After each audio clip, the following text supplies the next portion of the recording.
آج اللہ تعالیٰ کا فضل ہے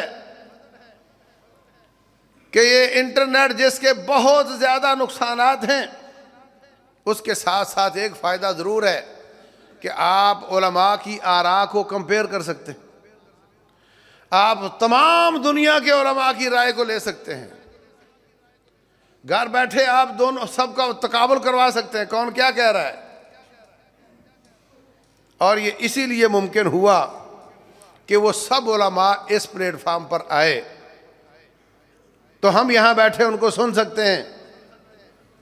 یہ بھی ان کا ایک اجتہاد ہے کہ تصویر کے حرام ہونے کے باوجود انہوں نے سوچا کہ اس جگہ پر اگر ہم نے دین کی دعوت نہ دی تو لوگ محروم رہ جائیں گے، اور جو غلط قسم کے لوگ بدعات پھیلانے والے ہیں وہ لوگوں کو گمراہ کر دیں گے، اس لیے حق کی بات یہاں بیان کرنے کے لیے آپ کو آگے آنا پڑے گا۔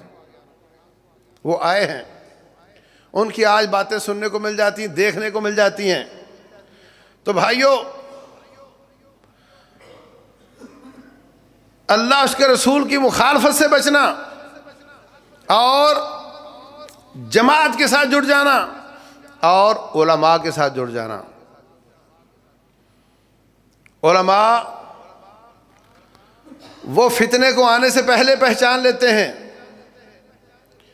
اور عام آدمی فتنے میں ملوث ہو کر جب وہ نقصان کر کے چلا جاتا ہے پھر ان کو سمجھ آتی ہے فتنہ تھا۔ یہ فرق ہوتا ہے۔ علماء کرام وہ کتاب و سنت کے نور سے دیکھتے ہیں، ان کو فتنوں کی پہچان قبل از وقت ہو جاتی ہے۔ میں نے آپ کو قصہ سنایا تھا، رائے ونڈ میں میرا شاگرد ایک عربی کو لے کر بیٹھا ہوا ہے، میں نے شاید 5 منٹ اس کے پاس گزارے ہیں اور میں سمجھ گیا سارا قصہ۔ میں نے کہا اس کو فوراً گھر سے نکال دو، یہ تیرے لیے نہایت خطرناک ہے۔ مگر میں لیٹ ہو چکا تھا، وہ اپنے انڈے بچے دے چکا تھا وہاں پہ، اور ان کو لے کر نکلا، قتل کروایا، خود واپس چلا گیا، اور ہمارے جو لڑکے تھے وہ جیل میں چلے گئے، اور شاید اب تک گزریاں کوئی 10-15 سال گزر چکے ہیں۔ اتنا گندا وائرس ہے کہ آتا بہت تیزی کے ساتھ ہے اور بہت محنتوں کے باوجود جانے کا نام نہیں لیتا۔ اللہ المستعان۔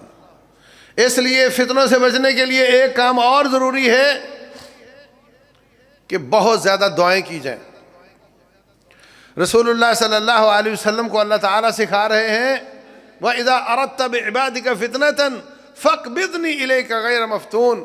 یا اللہ، اگر اپنے بندوں کو آزمانا مقصود ہوا تو مجھے تو اٹھا کے لے جانا، مجھے فتنوں سے موت اچھی، کیونکہ یہ ساری نیکیاں برباد کر دیتے ہیں، انسان کو گناہوں میں ملوث کر دیتے ہیں۔